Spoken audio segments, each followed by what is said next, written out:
Pukul 6 waktu Indonesia Barat.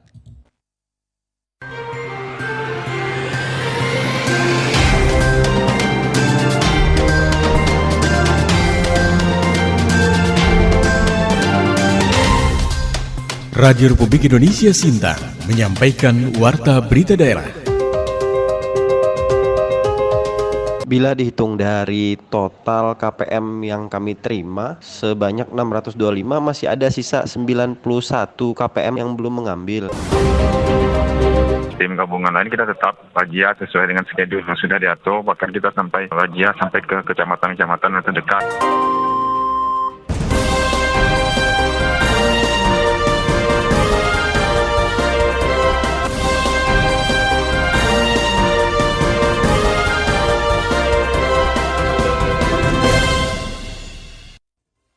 Berita utama edisi Sabtu 25 September 2021 di antaranya: penyaluran bantuan sosial tunai tahap pertama dari pemerintah Kabupaten Sintang di kantor pos Persero Cabang Sintang diperpanjang. Kendati berada pada wilayah zona kuning COVID-19, Satuan Tugas Pengamanan COVID-19 Kabupaten Kapuas Hulu gencar melaksanakan razia protokol kesehatan hingga tingkat kecamatan. Inilah berita selengkapnya bersama saya, Riko Saputra. Penyaluran bantuan sosial tunai tahap pertama dari pemerintah Kabupaten Sintang di kantor pos Persero Cabang Sintang diperpanjang. Laporan selengkapnya disampaikan Suryatini. Penyaluran bantuan sosial tunai BST tahap pertama dari pemerintah Kabupaten Sintang melalui Dinas Sosial bekerja sama dengan kantor pos Persero Cabang Sintang kepada 625 KPM di Kecamatan Sintang diperpanjang karena masih ada penerima yang belum mengambil bantuan ini berdasarkan jadwal yang ditetapkan 20 hingga 22 September 2021.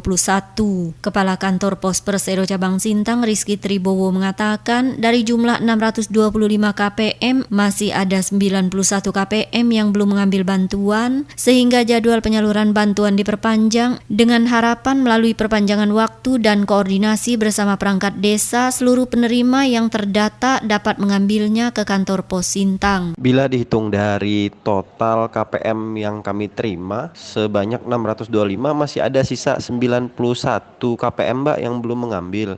Dan kami tetap berupaya ini untuk komunikasi terus dengan Kades dan Lurah agar dapat menyampaikan informasi KPM yang belum mengambil tersebut ke masyarakatnya. Sementara itu, Kepala Dinas Sosial Kabupaten Sintang Setina menjelaskan, keluarga penerima manfaat yang mendapatkan BST sebesar Rp200.000 adalah warga 16 kelurahan yang ada di Kecamatan Sintang karena kelurahan tidak mendapatkan dana bersumber dari APBD seperti desa yang mengalokasikan bantuan langsung tunai dana desa. Pemerintah Kabupaten Sintang menyiapkan bantuan sosial dalam rangka mensejahterakan ekonomi masyarakat terdampak COVID, masyarakat tidak mampu. Dan difokuskan pada 16 kelurahan di Kecamatan Sintang. Kenapa kelurahan? Karena di kelurahan tidak ada alokasi BLTDD seperti di desa. Karena keterbatasan anggaran, jadi bansos tunai ini, BST APBD Kabupaten Sintang ini hanya diberikan satu kali sejumlah 200.000 kepada masing-masing KPM. Dikatakan Setina, awal kesepakatan hasil rapat dianggarkan untuk 2.500 KPM, namun sesuai usulan dari 16 kecamatan hanya 1.464 KPM yang semula dibagi dalam 4 tahap penyaluran, kemudian dibagi 2 tahap. Tahap pertama 625 KPM, tahap kedua 839 KPM. Penyaluran tahap pertama berjumlah 625 KPM terdiri dari 8 kelurahan yaitu Kelurahan Menyumbung Tengah, Ulak Jaya, Rawamambo, Kelurahan Tanjung Puri, Kapuas Kiri Hulu, Kelurahan Aksaya, Kelurahan Kapuas Kanan Hulu, dan Kelurahan Mekar Jaya. Suryatini melaporkan.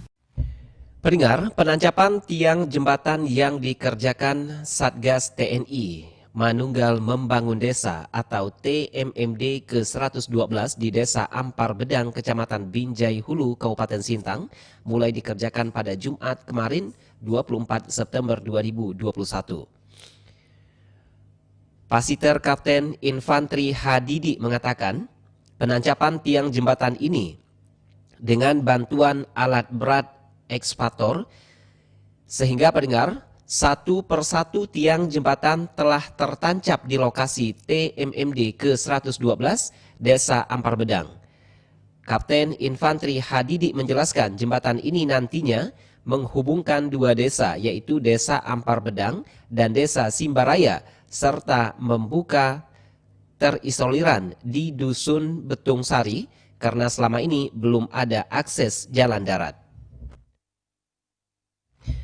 Kepala Dinas Kesehatan Kabupaten Sintang, Dr. Hari Sintolino mengingatkan animo masyarakat mendapatkan vaksinasi di Kabupaten Sintang cukup tinggi, walaupun sudah divaksin agar warga tetap disiplin menerapkan protokol kesehatan. Laporan selengkapnya disampaikan Ade Ramli. Masyarakat tetap diingatkan untuk disiplin memakai masker, mencuci tangan, dan menjaga jarak. Menurut Kepala Dinas Kesehatan Kabupaten Sintang, Dr. Hari Sintolino, tanpa adanya disiplin terhadap protokol kesehatan, untuk itu mumpung sudah tersedia vaksin, maka bersama-sama berupaya untuk mengakhiri masa pandemi COVID-19 ini dengan tetap disiplin menerapkan protokol kesehatan. Sementara itu, animo masyarakat untuk mendapatkan vaksinasi di Kabupaten Sintang saat ini cukup tinggi. Animo masyarakat untuk mendapatkan vaksin ini sangat tinggi, jadi selalu berebut. Jadi memang sering banyak masyarakat yang nggak kebagian. Sekarang sedang berjalan ya vaksinasi baik di masyarakat umum, di puskesmas. Akan lebih aman lagi ketika masyarakat yang sudah mendapatkan vaksin COVID-19 tetap menerapkan protokol kesehatan, sekaligus menjaga diri dari paparan virus corona, serta menjaga keselamatan dan kesehatan anggota keluarga agar virus corona cepat berakhir. Ditegaskan Sinto, masyarakat juga diminta tidak perlu meragukan kehalalan vaksinasi COVID-19 karena sudah dijamin serta aman bagi masyarakat. Dan ditambah adanya vaksinasi, optimis bisa segera mengakhiri masa pandemi COVID-19 lebih cepat dengan tingkat penularan rendah. Demikian, Ade Ramli melaporkan. Kendati berada pada wilayah zona kuning COVID-19, Satuan Tugas Pengamanan COVID-19 Kabupaten Kapuas Hulu gencarkan pelaksanaan razia protokol kesehatan hingga tingkat kecamatan. Kendati Kabupaten Kapuas Hulu sudah berada pada wilayah zona kuning atau resiko rendah penyebaran COVID-19 dan masuk pemberlakuan pembatasan kegiatan masyarakat PPKM level 2, Satuan Tugas Penanganan COVID-19 Kabupaten Kapuas Hulu gencar melaksanakan razia protokol kesehatan hingga tingkat kecamatan dan desa di wilayah Kapuas Hulu. Wakil Sekretaris Satuan Tugas Penanganan COVID-19 Kabupaten Kapuas Hulu yang merupakan Kepala Badan Penanggulangan Bencana Daerah BPBD Kabupaten Kapuas Hulu, Gunawan menjelaskan, razia yang dilaksanakan di kecamatan menyasar tempat kerumunan massa seperti pusat perbelanjaan, kafe, warung kopi, tempat hiburan malam, dan sejumlah tempat umum seperti terminal. Kita tetap bersama dengan tim gabungan Satgas, bersama dengan POPP, TNI, Polri, dan tim gabungan lain, kita tetap razia sesuai dengan schedule yang sudah diatur. Bahkan kita sampai razia sampai ke kecamatan-kecamatan yang terdekat khususnya kan, dan juga langsung melakukan swab antigen. Kalau misalnya razia masker itu ada masyarakat yang tidak pakai masker, langsung di swab antigen. Menurutnya berdasarkan razia yang dilaksanakan, kesadaran masyarakat dalam menerapkan protokol kesehatan saat melaksanakan aktivitas sehari-hari sudah cukup baik. Hal tersebut dibuktikan dengan semakin berkurangnya pelanggar yang terjaring razia prokes yang digelar pihaknya. Gunawan juga meminta kepada masyarakat Kapuas Hulu agar selalu disiplin menerapkan protokol kesehatan saat melaksanakan aktivitas sehari-hari, khususnya saat keluar rumah, dengan disiplin menggunakan masker, mencuci tangan, menjaga jarak, menghindari kerumunan, dan mengurangi mobilitas karena Satgas COVID-19 Kabupaten Kapuas Hulu juga akan terus melaksanakan razia protokol kesehatan di wilayah setempat. Dari Kabupaten Kapuas Hulu, Yostaniri Lestari melaporkan.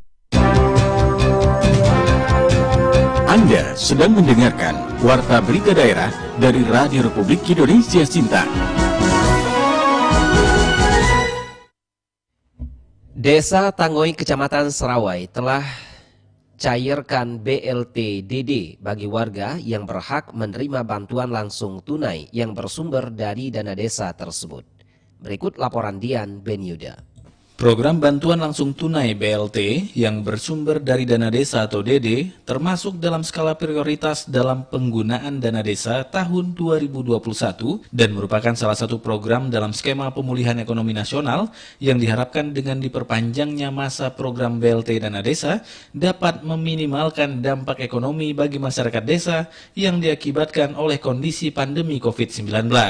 Salah satu desa yang sudah melaksanakan pencairan BLT-DD tersebut adalah Desa Tangoy yang berada di Kecamatan Serawai, Kabupaten Sintang, Kalimantan Barat. Kepala Desa Tangoy, Tika Libuh, kepada RRI mengatakan, di desanya sudah melaksanakan pencairan BLT-DD kepada warga yang berhak mendapatkannya sejak Mei 2021 ini. Ya, 6 bulan. Beda-beda biasa. 10 tahun tiap bulan. Masuk anggaran, kasih. Dia harusnya memang setiap bulan. Cuma Kades biasa kan dia malas turun naik. Dia kasih kadang 3 bulan, 2 bulan. Januari kan full, cuma pencairannya kemarin tak dari Januari, dari Mei dia.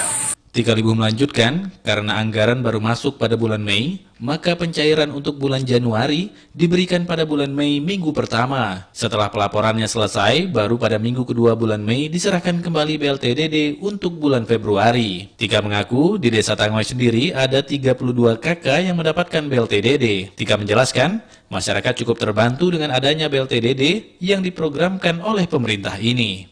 Dian Beni Yuda melaporkan. Menyikapi persoalan daun keratom yang ditanyakan oleh pihak BNN. Mereka menyatakan sangat berbahaya terhadap kesehatan dan masuk dalam kategori narkotika golongan 1. Dalam hal ini Bupati Kabupaten Kapuas Hulu Fransiskus Diaan memastikan akan memperjuangkan masalah keratom tersebut karena banyak masyarakat Kapuas Hulu yang mengandalkan mata pencariannya dari hasil budidaya keratom. Fransiskus Diaan berjanji akan terus menyuarakan kalau daun keratom atau tanaman puri ini tidak berbahaya untuk kesehatan. Ditegaskan oleh Fransiskus Diaan, pihaknya akan menyampaikan ke pemerintah pusat melalui Kementerian Kesehatan Republik Indonesia. Hal tersebut dikatakan oleh Bupati sudah disampaikan ke Gubernur Kalimantan Barat untuk terus berjuang bersama-sama. Khususnya bagi masyarakat Kabupaten Kapuas Hulu, bagaimana keratom ini dapat diilegalkan. Mengingat pendengar, daun keratom diberikan batas waktu hingga 2024 agar masyarakat tidak lagi menanam dan lain sebagainya hingga ada solusi penggantinya. Pendengar, berikut kami hadirkan info cuaca dari BMKG Melawi berlaku untuk hari ini Sabtu 25 September 2021 untuk wilayah Kabupaten Melawi dan sekitarnya disampaikan oleh Prakirawan BMKG Kabupaten Melawi, ya ini bersama dengan Ajis Nur Effendi. Ajis, silakan laporan Anda. Baik, terima kasih. Selamat pagi para pendengar. Berikut kami sampaikan perakiraan cuaca untuk wilayah Kabupaten Melawi yang berlaku pada hari Sabtu tanggal 25 September tahun 2021. Diperkirakan akan berpotensi cuaca hujan ringan hingga hujan sedang pada pagi dan dini hari untuk wilayah Nanga Pino, Pino Selatan, Pino Utara, Elah Hilir, Belimbing, dan Belimbing Hulu dengan suhu udara berkisar antara 24 hingga 32 derajat Celcius. Arah angin dominan dari timur dengan kecepatan 10 km per jam serta kelembapan udara berkisar antara 60 hingga 95%. Untuk wilayah Tanah Pino, Sayan, Sokan, dan Tanah Pino Barat berpotensi hujan ringan hingga hujan sedang pada sore dan dini hari dengan suhu udara berkisar antara 24 hingga 32 derajat Celcius. Arah angin dominan dari timur dengan kecepatan 10 km per jam serta kelembapan udara berkisar antara 60 hingga 95%. Sedangkan untuk wilayah Menukung berpotensi cuaca cerah berawan hingga berawan dengan suhu udara berkisar antara 23 hingga 33 derajat Celcius. Arah angin dominan dari tenggara dengan kecepatan 10 km per jam serta kelembapan udara berkisar antara 60 hingga 100%. Demikian perakiraan cuaca yang dapat kami sampaikan. Semoga informasi yang kami sampaikan dapat bermanfaat bagi kita semua. Demikian pendengar warta berita daerah Radio Republik Indonesia Sintang, Sabtu 25 September 2021. Sebelum kami akhiri warta berita pagi ini, kembali kami sampaikan berita utama. Penyaluran bantuan sosial tunai tahap pertama dari pemerintah Kabupaten Sintang di kantor pos Persero cabang Sintang diperpanjang. Kendati berada pada wilayah zona kuning COVID-19, Satuan Tugas Penanganan COVID-19 Kabupaten Kapuas Hulu gencarkan pelaksanaan razia protokol kesehatan hingga tingkat kecamatan. Mewakili kerabat kerja yang bertugas, saya Riko Saputra mengucapkan terima kasih atas perhatian Anda. Selamat pagi. Sekian Warta Berita Daerah dari Radio Republik Indonesia Sintang. Berbagai informasi ini dapat pula Anda ikuti melalui www.rri.co.id.